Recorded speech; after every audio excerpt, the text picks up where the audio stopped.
दोस्तों physical year 2021 का पहला महीना अप्रैल खत्म होने को है और आमतौर पर 1 अप्रैल को कई सारे नियम लागू होते हैं। अब 1 मई से कुछ नियम लागू हो रहे हैं जिसका आम जनता पर काफी बड़ा असर दिखने की संभावना जताई जा रही है। ऐसे में आपको मालूम होना चाहिए कि ये नियमों में कौन से बड़े बदलाव हो रहे हैं। इन नियमों से आम जनता के रोजमर्रा के जीवन में इस्तेमाल होने वाली चीजों पर क्या असर पड़ेगा। इसमें गैस सिलेंडर, बैंक के नियम, बैंक की छुट्टियां, बीमा पॉलिसी, कोरोना वायरस वैक्सीनेशन जैसे अहम बदलाव हो रहे हैं। आइए एक नजर डालते हैं कि किन नियमों में ये हो रहे हैं बदलाव।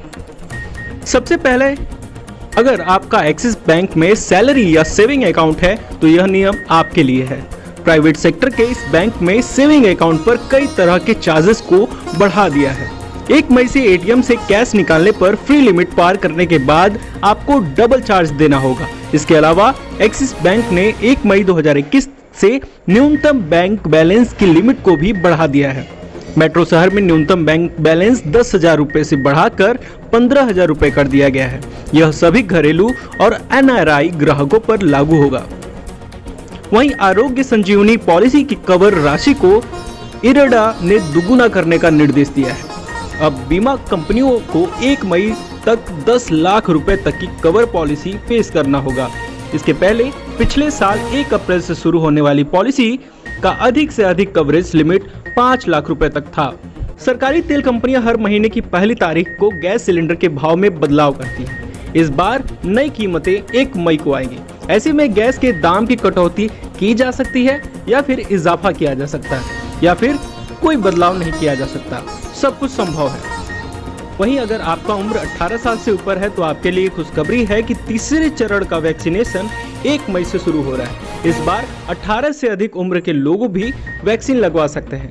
इस बार ऑनलाइन रजिस्ट्रेशन करना जरूरी हो गया है। अपना रजिस्ट्रेशन cowin.gov.in पर जाकर लॉग इन करके कर सकते हैं। अगर आपका बैंक से जुड़ा कामकाज है तो उसे तुरंत निपटा लें। बैंक जाने से पहले देख लें कि किस किस दिन बैंक में छुट्टी है। मई महीने में कुल 12 दिन की बैंक में छुट्टियां हैं। फिर दूसरे बदलाव के बारे में हम बात कर लेते हैं। रूस की कोरोना वैक्सीन को लेकर राहत की बड़ी खबर आ रही है। रूस की स्पुतनिक वी वैक्सीन 1 मई से भारत आ जाएगी। इसकी कीमतों को लेकर भी फैसला हो चुका है। भारत फिलहाल 2 टीके कोविशील्ड और कोवैक्सीन के बल पर कोरोना वायरस के खिलाफ जंग लड़ रहा है, लेकिन 1 मई से देश की ताकत और बढ़ जाएगी। दरअसल 1 मई से रूस में बनी वैक्सीन की पहली खेप भारत पहुंच जाएगी। कोरोना वायरस की दूसरी लहर को देखते हुए प्रधानमंत्री गरीब कल्याण योजना फिर से शुरू कर दी है। इसके अनुसार गरीब व्यक्तियों को 2 महीने यानी मई और जून में 5-5 किलो अनाज सरकार की ओर से मुफ्त दिया जाएगा। इस योजना के तहत देश में करीब 80 करोड़ लोगों को मुफ्त अनाज मिल सकेगा। ऐसा ही कदम पिछले लॉकडाउन में भी सरकार ने ऐसा कदम उठाया था। तो आपको हमारा ये एपिसोड कैसा लगा हमें कमेंट में जरूर बताइए। संवाददाता लाइव को सब्सक्राइब करना ना भूलें ताकि कोई भी अपडेट आप मिस ना कर सके। जय हिंद।